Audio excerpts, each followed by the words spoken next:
안녕하세요. 김영현입니다. 시청자 여러분도 아시다시피 14세기 중엽 흑사병은 유럽 인구의 절반 가까이를 죽음에 이르게 했습니다. 인류의 미래도 무서운 질병이 발생할 경우 한순간에 무너질 수 있다고 전문가들은 지적하고 있는데요. 증산 상제님께서는 앞으로 시두가 없다가 때가 되면 대발할 참이니 만일 시두가 대발하거든 병겁이 날 줄 알아라는 말씀을 하셨습니다. 그런데 세계보건기구가 1977년 이후 완전히 사라졌다고 선언했던 시두가 9.11 사태 이후 생화학 테러와 같이 무기화가 될 가능성으로 인해 다시 법정 전염병으로 지정되었는데요. 상제님 말씀처럼 시두의 대발은 언제 현실화될지 모르는 상황이 된 것입니다. 백신으로 이겨냈다고 안심했던 사이 바이러스는 사스나 변종 조류 독감 등으로 그 모습을 달리하며 더욱 강력하게 인류를 위협하고 있습니다. 오늘 주제는 인류 역사와 전염병, 전염병의 현재와 전망입니다. 연세대 의학사연구소 이현숙 교수님을 자리에 모시겠습니다. 큰 박수로 맞이해 주시기 바랍니다.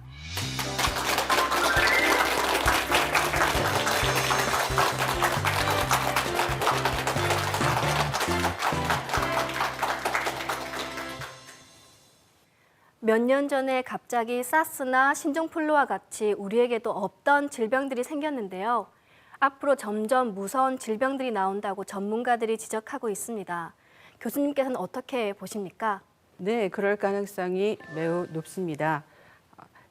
현재 의학이 발달해서 상당한 질병들이 극복이 되었다고 하지만 여러분이 잘 아시다시피 사스라든가 신종플루, 조류독감처럼 새로운 전염병들이 나오고 있습니다. 사실은 그것들이 새로운 전염병은 아닙니다. 그러나 바이러스 질환은 그 변종이 매우 쉽게 나타나기 때문에 언제든지 인류의 건강을 위협할 수가 있습니다. 네, 그럼 교수님 강의를 본격적으로 청해 듣겠습니다. 큰 박수 부탁드립니다.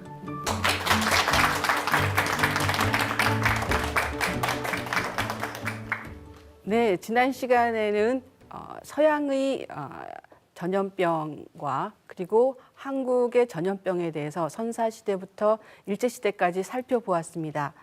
오늘은 해방 이후 전염병부터 오늘날 문제가 되는 전염병을 살펴본 다음에 앞으로 한국 사회를 위협하는 전염병에 대한 전망을 곁들여 볼까 합니다. 네, 1945년도에 해방이 되면서 지금까지 사실 한국 사회는 지금까지 5천 년의 역사 중에서 가장 격렬한 사회 변동을 겪게 됩니다. 해방이 되면서 이제 남북이 분단이 되었죠. 그러면서 그 수많은 그 인구 이동이 이루어지게 됩니다. 그 인구에 대해서 살펴보면은 1910년에 1,330만 명에 불과하던 인구가 1944년에는 2,590만 명으로 늘어났습니다. 그런데 1945년 해방이 되면서 남한에는 1,600만 명의 인구가 자리 잡게 됩니다. 그런데 여기에서 그 해방 이후 일본이나 중국, 동남아시아로 갔던 그 한국인들이 대거 돌아오게 됩니다. 또한 북한에서도 북한에서도 남한 쪽으로 넘어오는 그러한 그 실향민들이 대거 늘게 되었습니다. 그래서 이들의 숫자를 대략 300만 명이라고 하고 있습니다. 그런데 1948년에 태어난 44만 명의 그 신생아 중에서 1년 동안에 사망할 그 확률이 사망한 숫자가 물경 그 18만 명, 40%에 육박한다고 나와 있습니다.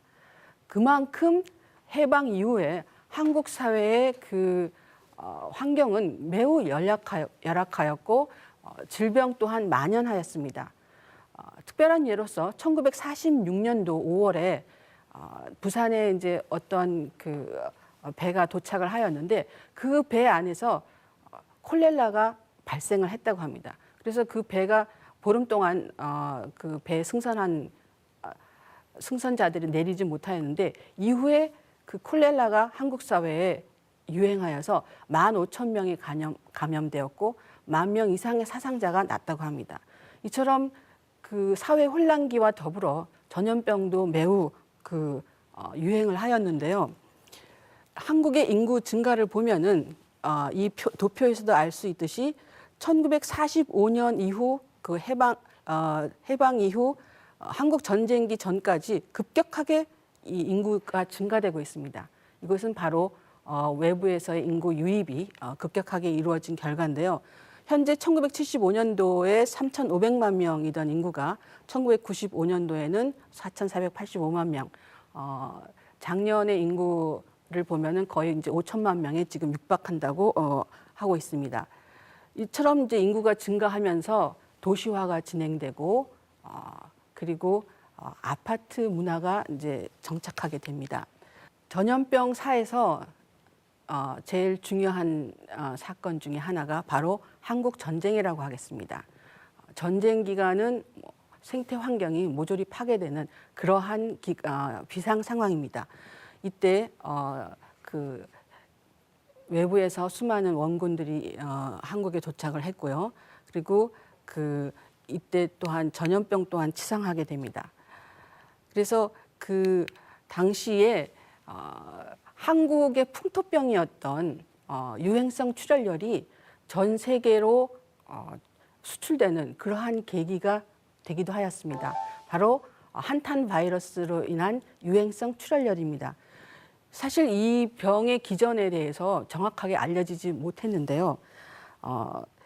이 증상을 보면은 고혈과 그다음에 혈관 기능 장애가 일어난다고 합니다. 또한 소변으로 다량의 그 단백질이 빠져나와서 결국 사망에 이르는 무서운 질병이었는데요. 실제 이것이 세계적으로 임상 증례가 보고된 것은 1930년대 러시아에 있는 아무르 강가에서 처음으로 러시아 병사에게서 발견되어서 증상이 보고되었다고 합니다. 이후 1940년도에 만주 지역에서 다량 발생을 하였고요. 그리고 1950년 한국 전쟁 때 이 유행성 출혈열이 아주 극성을 부렸는데요. 특별히 1951년도에 그 미군 병사들 사이에서 이 병이 아주 유행을 많이 하였다고 합니다. 그래서 유행군 사이에서 3,200명이 이 병으로 사망을 하였다고 합니다. 특히나 이 유행성 출혈열은 중공군이 한강 이남을 넘지 못하는 그러한 수훈을 세우기도 했는데요. 왜냐하면은 당시 중공군 사이에 괴질이 번졌는데 이것은 한탄 바이러스라는 유행성 출혈열이라고 합니다. 그래서 당시 소련군과 중공군 그리고 유엔군 사이에서는 서로 세균전을 했다라는 그런 비난이 아주 들끓었다고 합니다. 그러나 그 유행 기전을 알지를 못했었는데 1976년에 이호왕 박사가 이것을 그 유행하는 기전을 발견을 하여서 어떻게 이 병이 전파되는지를 알게 되었습니다. 그래서 한국 전쟁으로 인해서 이 한탄 바이러스는 미국에도 가고 그다음에 중국에도 널리 퍼지게 되었다고 합니다.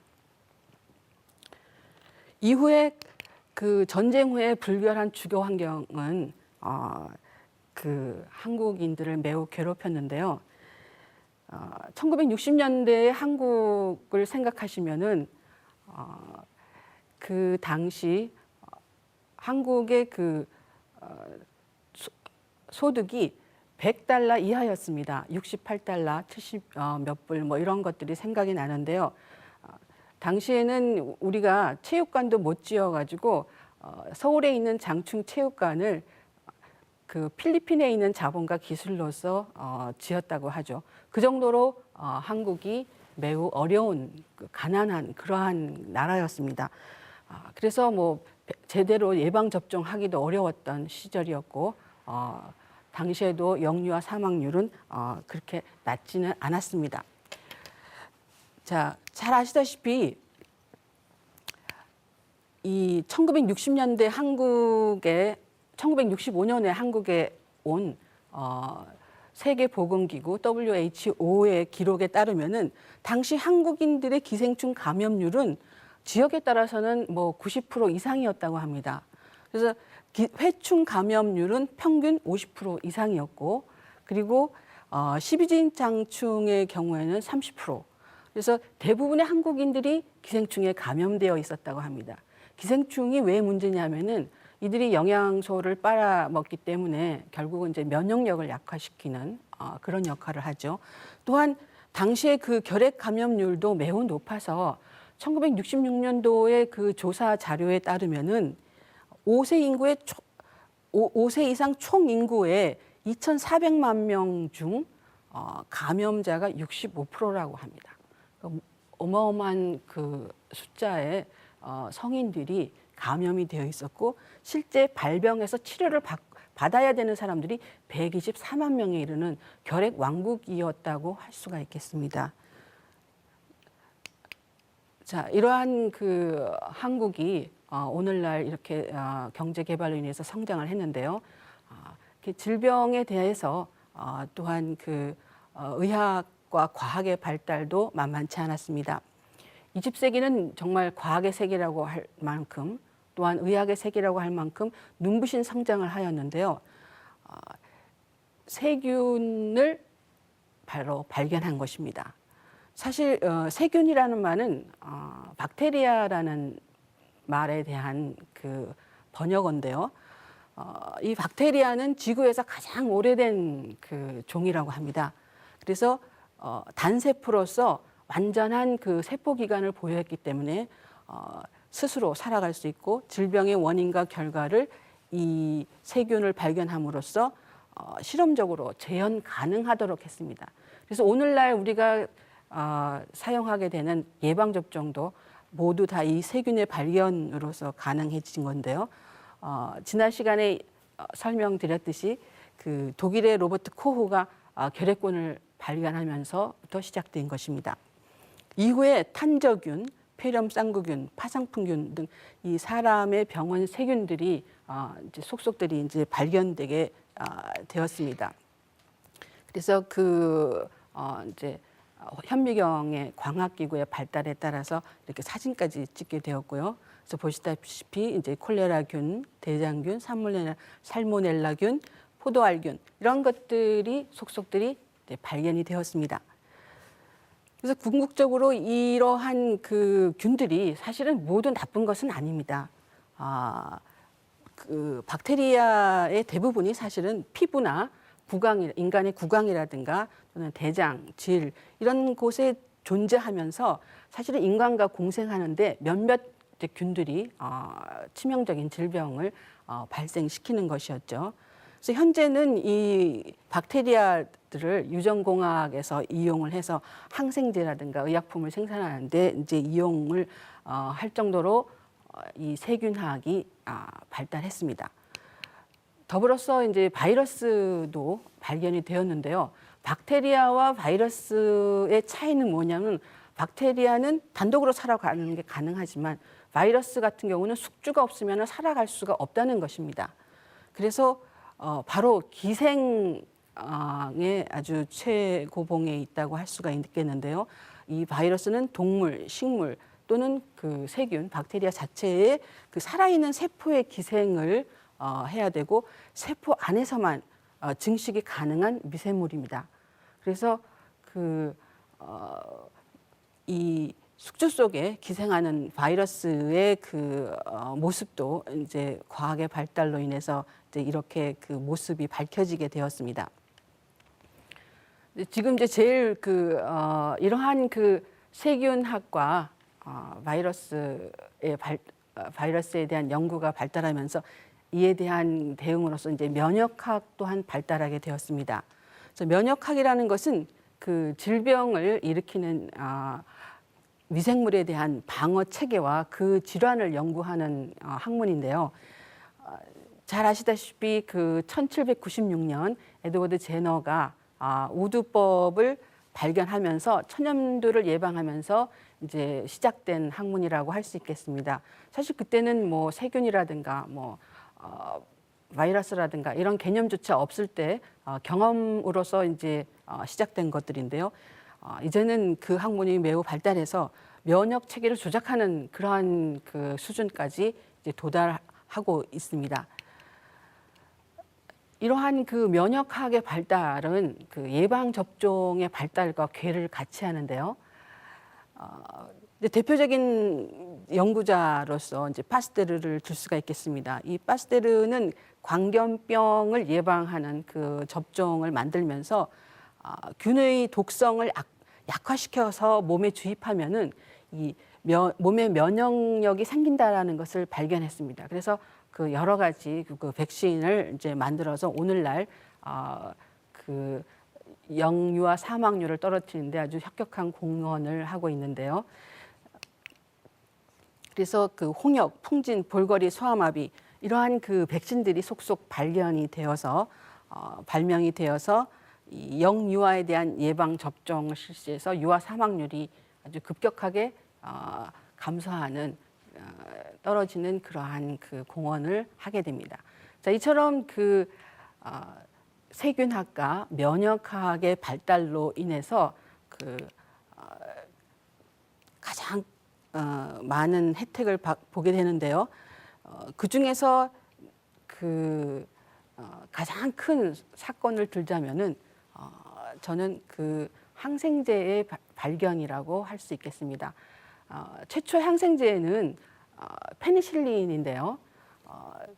그 1928년 알렉산더 플레밍이라는 사람이 우연히 발견하게 된 것입니다. 그래서 이것이 그 실제 그 상용화되기 시작한 것은 1943년에 이르러서 다른 분에 의해서 그 상용화가 되었습니다. 근데 이것이 그 연쇄 상구균이라든가 뇌수막염균, 임질균, 디프테리아균이 아주 효과적이었다고 합니다. 그래서 2차 세계 대전에서 수많은 병사들의 그 감염병에서 생명을 구한 가장 큰 공헌을 한 것이 바로 이 페니실린입니다.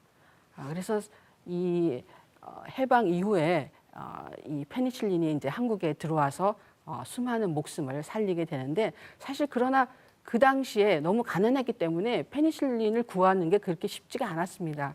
당시에는 또 천연두도 굉장히 많이 돌았습니다. 그래서 저도 어렸을 때 천연두 예방 접종을 했는데요. 당시에는 이제 이 불주사라 그래서 어렸을 때 누구나 다 맞아야 되는 것입니다. 그런데 이러한 그 예방 접종의 결과 이 천연두가 오늘날 이제 박멸이 되었다고 하죠.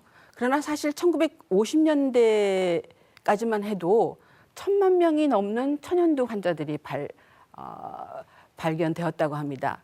그리고 1950년도에 여기에 대해서 이제 세계보건기구 WHO가 이제 박멸 계획을 이제 시작하게 되고요. 마지막으로 발견된 사례가 1977년 소말리아에서 천연두가 발생했다고 합니다. 그래서 이때는 그 2명이 발생을 했는데 물경 5만 5천 명에 대해서 이 천연두 백신을 접종시켜서 더 이상 확산을 막았다고 합니다. 그 이후 이제 3년 동안 발견이 되지 않아서 1980년도 들어서 공식적으로 천연두가 박멸되었다라는 것을 이제 전 세계에 공포하게 돼서 요즘은 어린아이들이 이 천연두 백신을 맞지 않습니다. 근데 문제는 뭐냐면은 이 강대국들이 이 천연두 세균을 지금 실험실에서 계속 배양하고 있다라는 거죠. 그래서 만약에 세균전이라도 벌어지게 된다면 가장 효과적으로 쓸 수 있는 것이 바로 이 천연두균이라고 합니다. 왜냐하면은 저보다 어린 세대들은 이 천연두에 대한 백신을 맞지 않았기 때문에 이들에게는 아주 치명적인 그러한 그 균이 될 것이기 때문입니다. 이제 70년대 이후에 경제 개발이 아주 급속도로 이루어져서 그 경제가 발전됨에 따라서 전염병의 유행이 그 이전보다는 많이 감소되었습니다. 그런데 이것이 사실은 어떤 그 세균학의 발전이라든가 그런 면역학의 발전도 있겠지만 가장 큰 원인은 이렇게 전염병이 감소하게 된 원인은 바로 생활 환경의 개선에 있습니다. 즉 위생이 강화된 거에 근거하고 있습니다. 우선 상하수도 보급이 이제 늘었고요. 지금 현재 전국이 상하수도를 지금 다 가지고 있지만은 사실 60년대나 70년대까지만 해도 그 보급이 매우 미미했었습니다. 그다음에 무엇보다도 생활 여건이 향상되면서 잘 먹고 잘 살게 됨에 따라서 면역력이 아주 좋아진 거죠. 영양 상태가 좋아졌기 때문에 질병에 대한 면역력도 강화된 것입니다. 다음으로는 이제 그 예방 백신을 보급을 해서 어린아이 영유아기에는 이 백신을 모두 맞게 해서 맞지 않으면은 이제 초등학교를 갈 수가 없게끔 지금은 이제 법제화되어 있는데요. 자, 거기에 더불어서 이제 보건 교육도 많이 널리 알려졌기 때문에 이 질병의 기전이라든가 이 위생이라든가 이런 거에 대해서 전 국민이 교육과 그다음에 매스 미디어를 통해서 이제 상식들이 매우 풍부해졌습니다.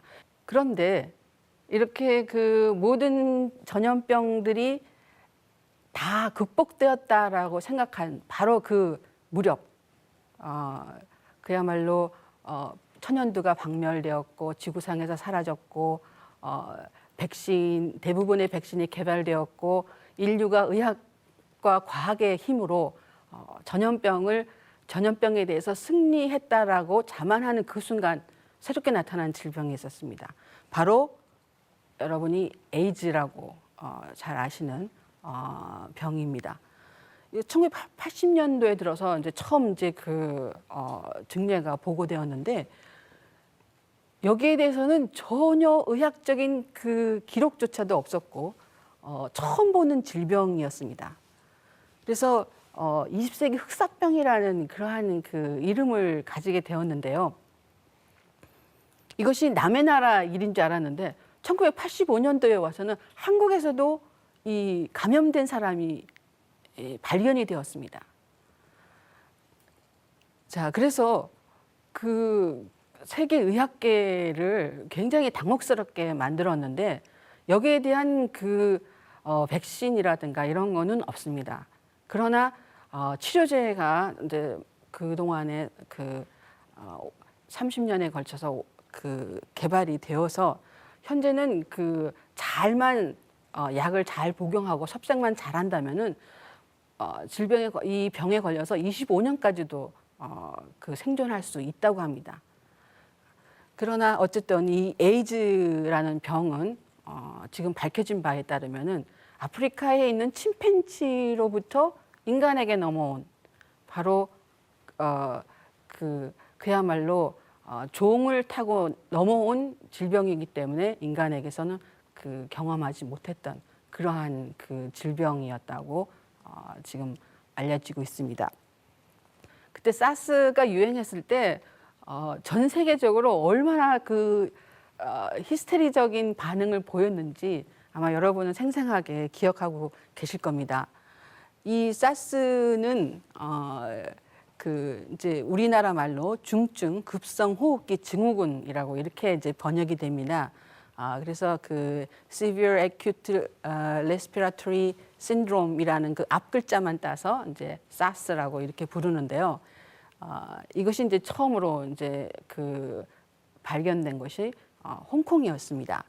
그래서 그 2003년도 홍콩에서 이제 발견이 되어서 전 세계를 거의 패닉 상태에 몰아갔던 이유는 그 증상이 그 발전되는 게 너무나도 급격하게 그 빠른 시간 내에서 사람을 사망하게 이르기 때문에 그 전 세계 의료진들을 아주 그 당혹스럽게 만들었는데요.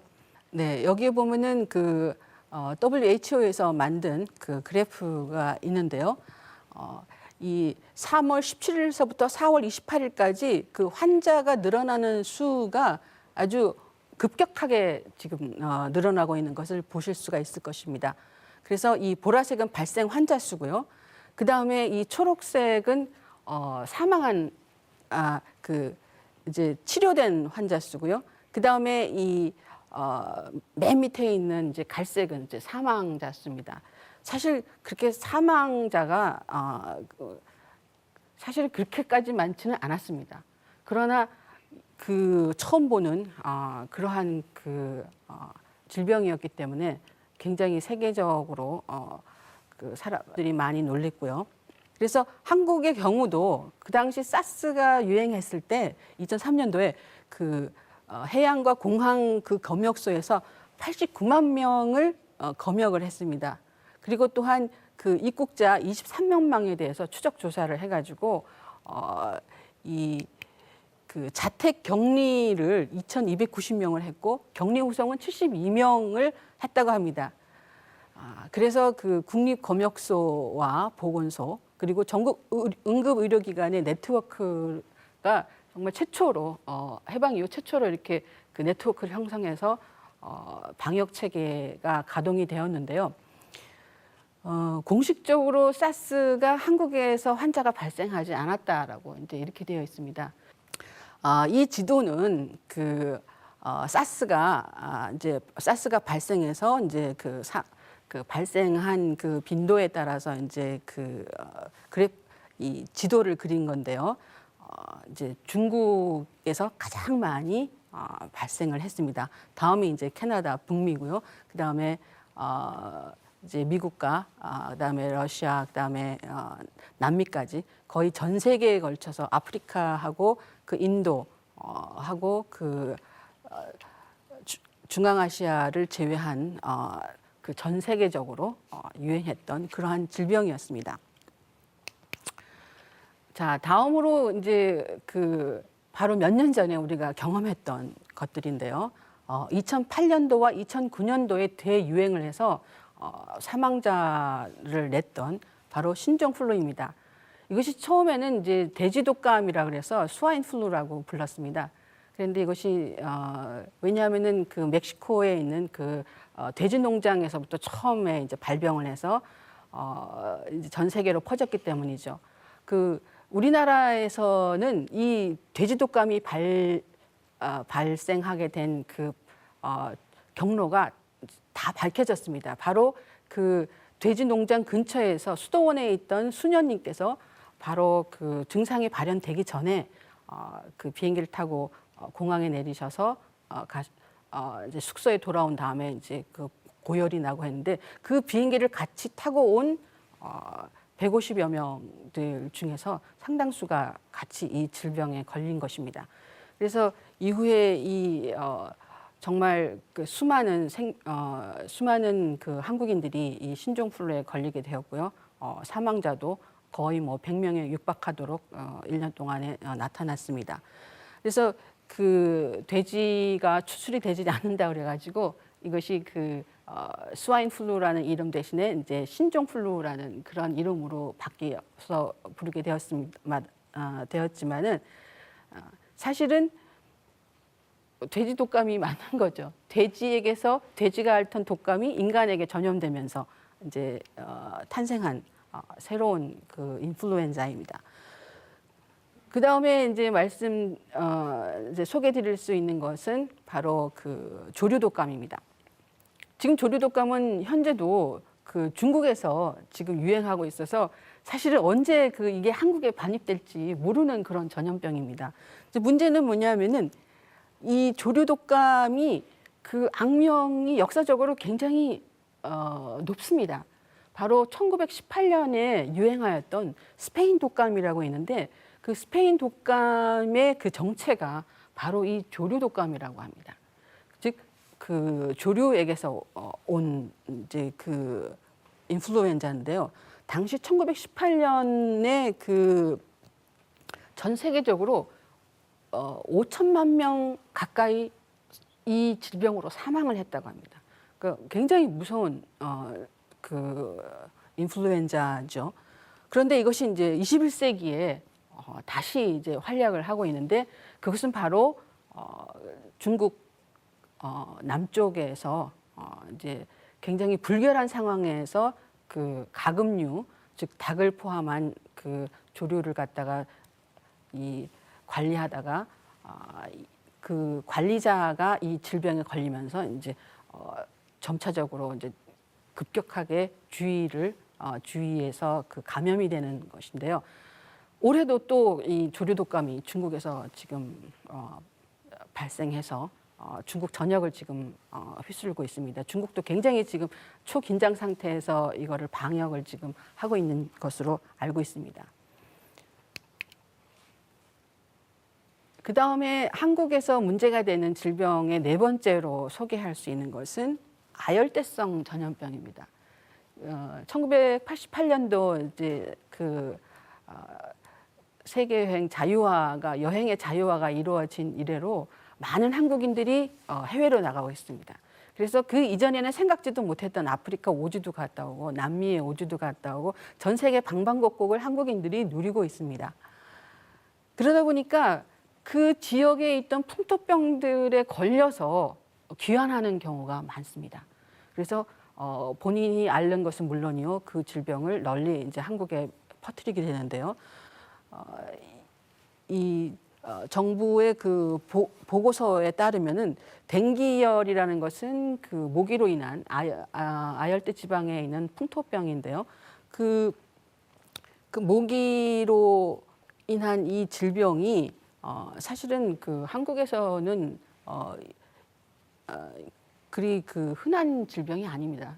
그 전까지는 그야말로 여행의 자유화가 되기 전까지만 해도 뭐 거의 나타나지 않았던 질병인데 이것이 2010년에는 제가 보고서를 보니까 125명까지 이 질병이 발생을 했더라고요. 그 다음에 콜레라 같은 경우는 19세기에 이제 괴질로 그야말로 조선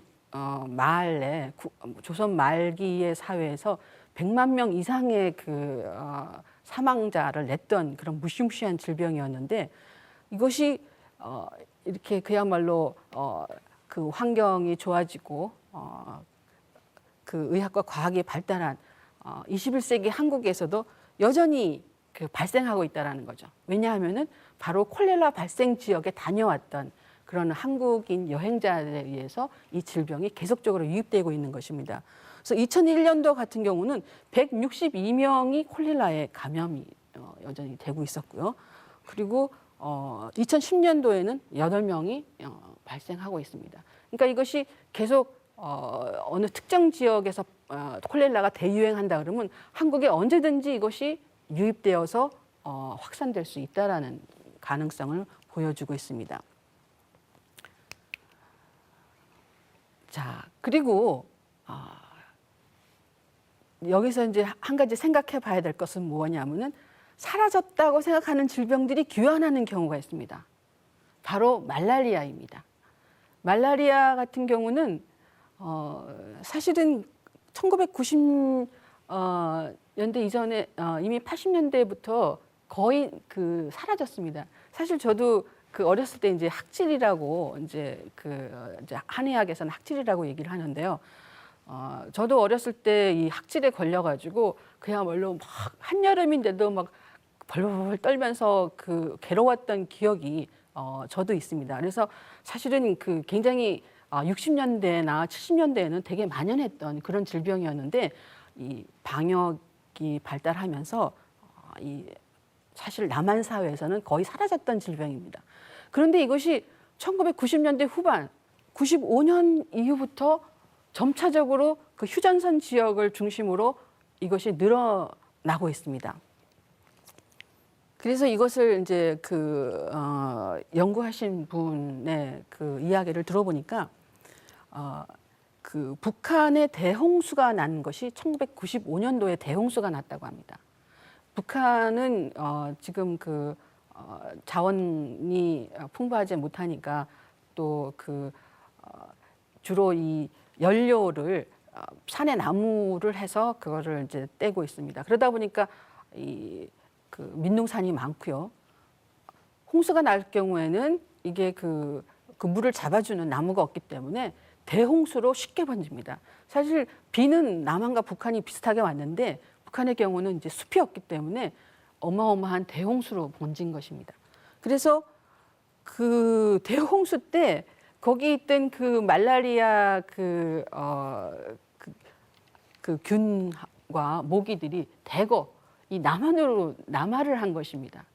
그래서 특히나 그 휴전선 근방을 중심으로 해서 지금 처음에는 파주 지역에서 발생했다가 지금은 일산과 그 김포시까지 매년 그 말라리아 환자가 지금 발생하고 있다고 합니다. 그래서 2011년도에는 사망자까지 이 말라리아로 인해서 사망자까지 이제 발생을 했는데요. 이 이야기는 무엇이냐면은 우리 집만 깨끗하게 청소하고 깨끗하게 지낸다고 해서 된다는 것이 아닙니다. 즉 우리 집을 깨끗하게 우리가 잘 살기 위해서는 이웃도 같이 잘 살아야 된다는 얘기죠. 그래서 북한이 저렇게 그 질병과 전염병에 가득 찬 사회로 남아 있는 이상 우리의 안전은 늘 위협받고 있다는 거죠. 이 말라리아뿐만이 아닙니다. 이것이 21세기 들어서 아주 급증했다는 것입니다. 특히나 20대와 60대에 아주 그 특히나 이 질병이 그 급증을 했다고 하는데 현재 그 10만 명당 90명이 발생을 하고 10명이 사망을 한다고 합니다. 사망률이 상당히 높은 겁니다. 어떻게 보면은 오늘날과 같은 사회에서 왜 이러한 현상이 벌어졌냐 하면은 그 결핵약의 내성을 가진 그러한 그 결핵균들이 이제 많아졌기 때문이라는 거죠. 결핵균주가 그에 감염이 됐기 때문이라는 거죠. 그래서 그 2011년도에는 결핵으로 사망한 사람이 340명에 이른다고 제가 보고서에서 봤습니다. 자, 이렇게 보면은 그 이제 보면은 2001년부터 지금 2012년까지 그 결핵 환자로 신고된, 그러니까 실제 상황보다는 숫자가 좀 적을 겁니다. 신고된 거니까요. 보면은 사실은 이것이 아주 어떻게 보면은 좀 급증하는 그러한 느낌을 받고 있습니다. 그만큼 그 독성이 강한 약에 대한 내성을 가진 그러한 균들이, 즉 이 결핵균도 진화하고 있는 거죠. 약으로 다스려지던 결핵균들이 그 약에 대한 내성을 가진 새로운 균들이 나타나면서 그 더욱더 그 치상하고 있다는 말입니다. 그래서 그 지금까지 말씀드린 것이 이제 한국 사회에 새롭게 나타나는 또는 그 기존에 이미 사라졌거나 다 그 정복되었다고 생각하던 그러한 질병들의 그 귀환을 이제 살펴보셨고요. 이거는 사실 전염병은 아닙니다. 당뇨병은 전염병이 아니죠. 그런데 이 오늘날 와서 당뇨병이 21세기 들어와서 거의 뭐 폭발이라는 말이 맞을 정도로 이 당뇨병이 폭발하고 있습니다. 이 당뇨병은 이제 생활습관병의 대표적인 이제 질환인데요. 이제 과잉 섭취와 운동 부족. 이제 물론 저 같은 경우가 뭐 대표적인 예라고 하겠습니다. 물론 저는 아직 당뇨병은 없습니다. 그런데 저처럼 이렇게 많이 먹고 또 하루 종일 앉아서 뭐 책 읽고 뭐 이렇게 글 쓰는 사람들, 이렇게 운동 부족인 사람들에게는 이 비만한 사람들에게 이렇게 나타나는 것이 바로 장애 증후군이라고 해서 당뇨병, 뭐 고혈압, 뭐 이런 것들이 다 들어갑니다만 특별히 당뇨병이 아주 폭발적으로 이제 늘고 있다고 합니다. 그래서 그 당뇨병의 문제는 뭐냐면은 기존의 전염병은 이거는 이제 국가적인 관심 사항이기 때문에 그 남에게 이걸 전염시키는지라 국가가 강압적으로 그 사람들을 움직이지 못하게 하고 병원에 입원시키고 격리시키고 이게 가능한데 이 당뇨병이라는 것은 사실은 개인의 질병이고 이것이 뭐 전염성이 있는 것도 아니고 그 생활 습관으로 인한 질병이기 때문에 국가의 개입이 어렵습니다. 근데 문제는 뭐냐 하면은 이 당뇨병으로 인해서 그 의료비가 아주 굉장히 상승하고 있거든요.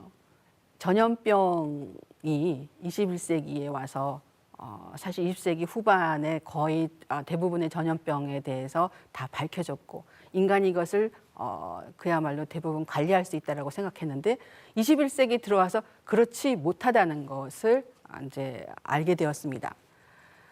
우리가 그 사실 역사를 배우는 이유가 지난 시간에도 말씀드렸지만은 과거의 그 경험들을 정리를 해서 그 정보화 데이터화를 하면은 현재의 문제점이 보다 더 정확하게 분석할 수 있고 그리고 그거를 통해서 미래에 대해서 어느 정도의 예측을 할 수가 있습니다. 지금까지 우리가 살펴본 거는 사실은 어떻게 보면은 거의 뭐 1000년에 가까운 역사를 이제 쭉 뭐 거칠게나마 이제 그 한번 정리를 해봤는데요. 결국은 그 전염병이 인간을 습격해서 인간 사회를 그야말로 패닉에 몰고 가게 되는 그러한 그 원인은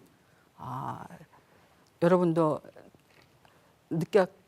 느끼셨겠지만 바로 그 환경의 변화입니다. 생태 환경이 우리 주변에 있는 환경이 아주 급격하게 달라졌거나 또는 인간의 생활 습관이 이제 바뀌게 된 것이 가장 결정적인 이유입니다. 그래서 그 인간의 생활 습관이 달라지면서 또는 그 인간이 살고 있는 그 생태 환경이 급격하게 변하면서 새로운 질병이 나타나고 또 새로운 그 전염병이 나타나서 인간이 굉장한 그 고통을 받아왔다라는 것을 우리는 사실은 역사 속에서 알 수 있었습니다. 그래서 그 동양에서는 일찍부터 이 전염병에 대한 예방책들이 발달해 있었습니다. 거의 뭐 매뉴얼처럼 역병이 발생하면은 전근대 사회의 경우에는 그 신에게 제사를 지내고 그 다음에 그 해당 질병이 어떤 증상을 가지고 있는지 이럴 때는 뭘 어떻게 해야 되는지 금기 사항이라든가 이런 것들을 그야말로 마을마다 방을 붙이거나 그 지방 수령들에게 그거를 알려서 거기에 대해서 대처하도록 했습니다. 나름대로. 물론 이것이 어느 정도 효과를 받는지는 뭐 명확하게 말씀드릴 수는 없지만 어쨌든 그 중세 동아시아의 국가들이 역병에 대해서 무엇인가 어떤 대책을 세워서 이 백성들을 위해서 일하고 있다라는 모습을 보이려고 굉장히 애를 썼습니다. 서양의 경우는 18, 19세기에 국민국가가 발생하면서 이 그 전염병을 갖다가 관장하고자 하는 그 방역 체계를 설립하고 그 다음에 이제 뭐 해양 검색을 강화하고 뭐 이런 것들을 시행하면서 이제 상당히 효과를 보게 되었습니다. 또한 그 의학은 사실 20세기에 들어서 뭐 그야말로 비약적인 발전이라고 하는 말이 그 적절할 정도로 엄청난 발전을 했습니다. 그래서 덕분에 그 예방 백신 덕분에 영유아 사망률이 급락해서 인간의 평균 수명이 매우 늘어났습니다. 그래서 아까 말씀드렸듯이 1946년에 태어난 어린아이의 40%가 사실은 사망을 했는데 오늘날의 그 사망률은 뭐 그야말로 1000명당 뭐 2~3명 이 정도로 그 매우 줄어든 상황입니다. 우리가 지금 다루고 있는 전염병, 다른 말로 감염병이라고 합니다. 이 감염병이 발생하는 인자는 사실은 숙주, 인간의 몸, 그 다음에 그 미생물, 즉 세균, 그 다음에 이들이 발현하게 되는 그러한 그 특수한 환경이 이 세 가지 요소가 적절하게 그 배합이 되었을 때만 나타나는 것입니다. 그래서 이 세균이 우리 몸에 왔다고 해서 질병이 다 그 발현되는 것은 아닙니다.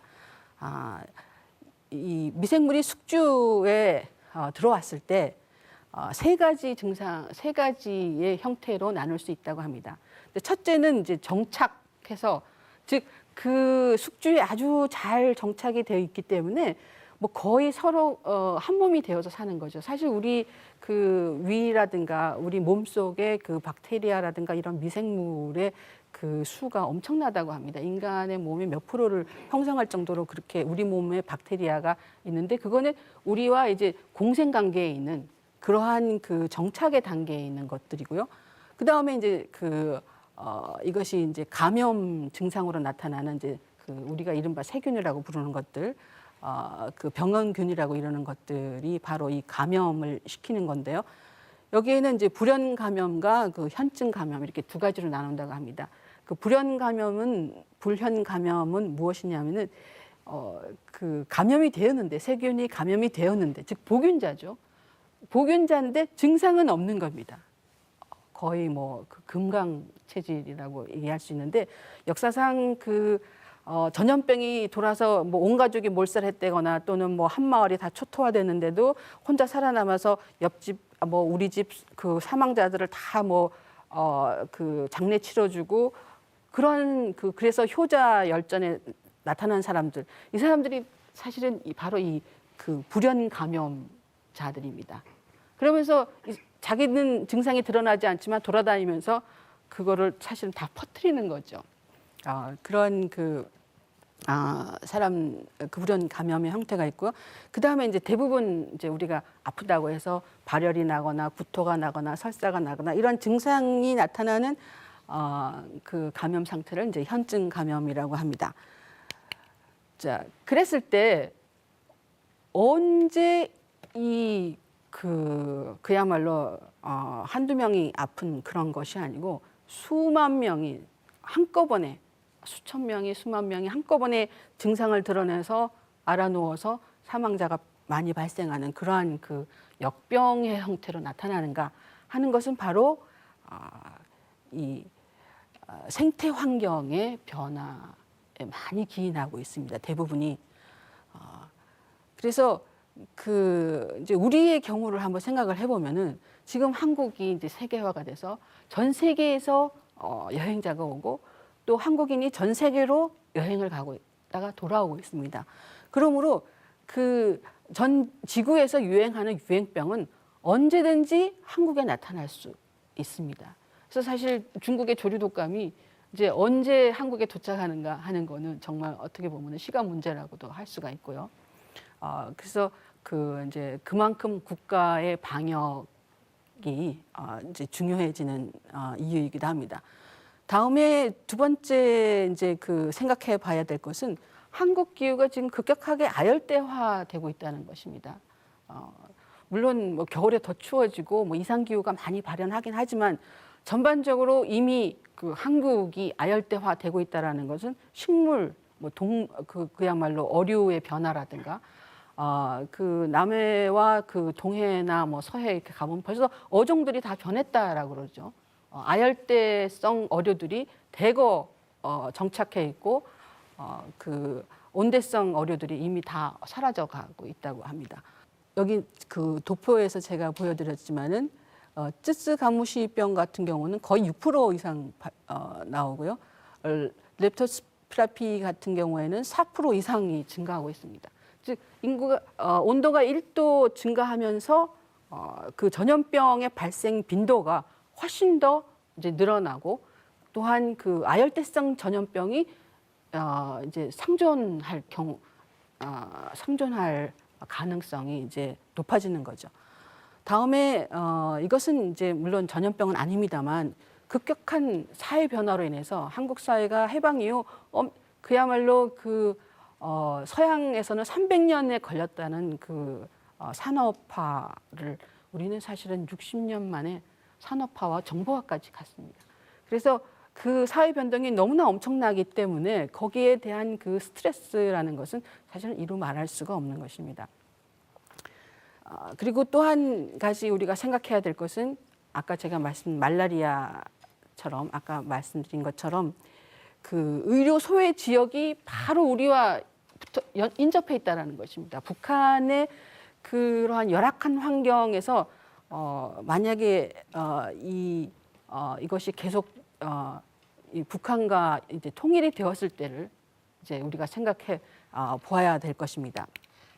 한반도가 사실은 지금 우리가 반도라고 하지만 한국이 반도 국가라고 하지만은 사실은 섬이나 마찬가지거든요. DMZ를 해서 DMZ와 그다음에 그 삼면이 바다인 그 효과로 인해서 사실은 뭐 일본과 마찬가지로 섬인데 비행기 이외에는 이 그 한국을 떠날 수가 없는 상황인데 이제 통일이 되면은 정말 진정한 대륙과 연계된 그런 상황이 돼서 이 이제 그 전염병의 경로도 다르게 이제 이해를 해야 되는 시대가 이제 올 거라고 생각을 합니다. 그런데 또한 이제 그 20세기, 21세기에 들어와서 지속적으로 이제 새로운 전염병이 이제 그 인류를 이제 놀라게 했는데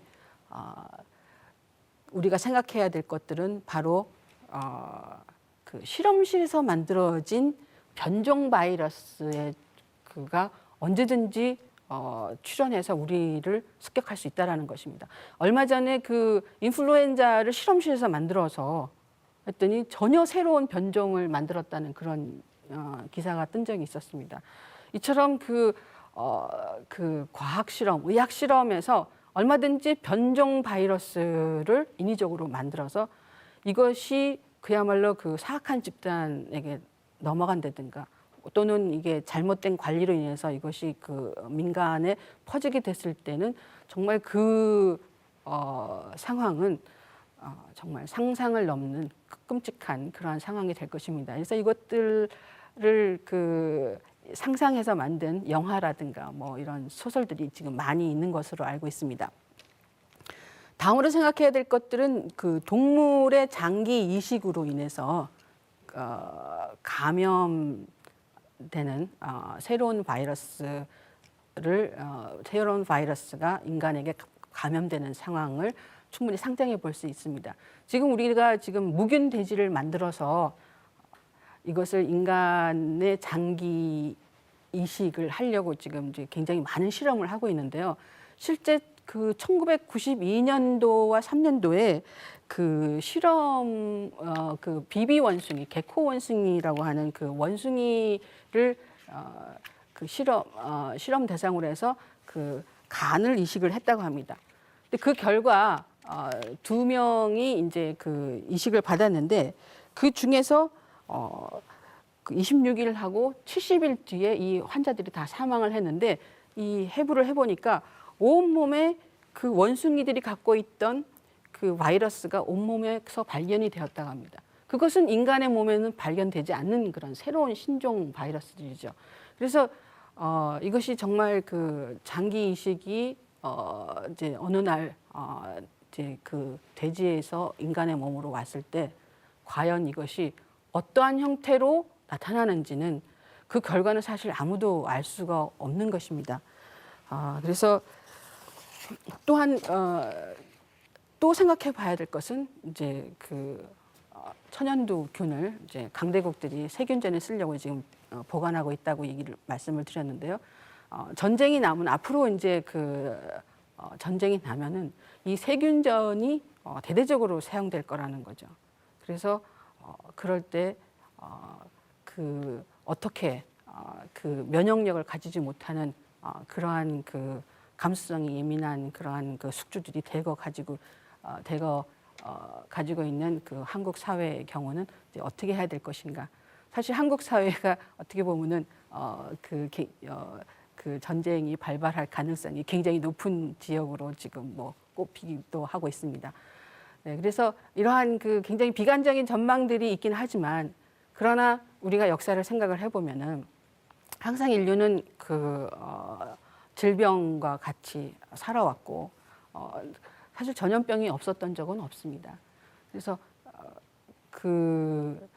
이렇게 과학이 발전하고 의학이 발전해서 이 정도로 그 질병을 그야말로 컨트롤하는 시대는 사실은 20세기 들어서 처음 맞았던 것이고요. 그때 인류가 굉장히 좀 방심했던 것은 사실입니다. 그러나 그 지속적으로 지금 과학자와 의학자들이 노력을 하고 있기 때문에 많은 질병들이 앞으로 더욱더 인간이 관리할 수 있는 상태로 될 것으로 봅니다. 감사합니다.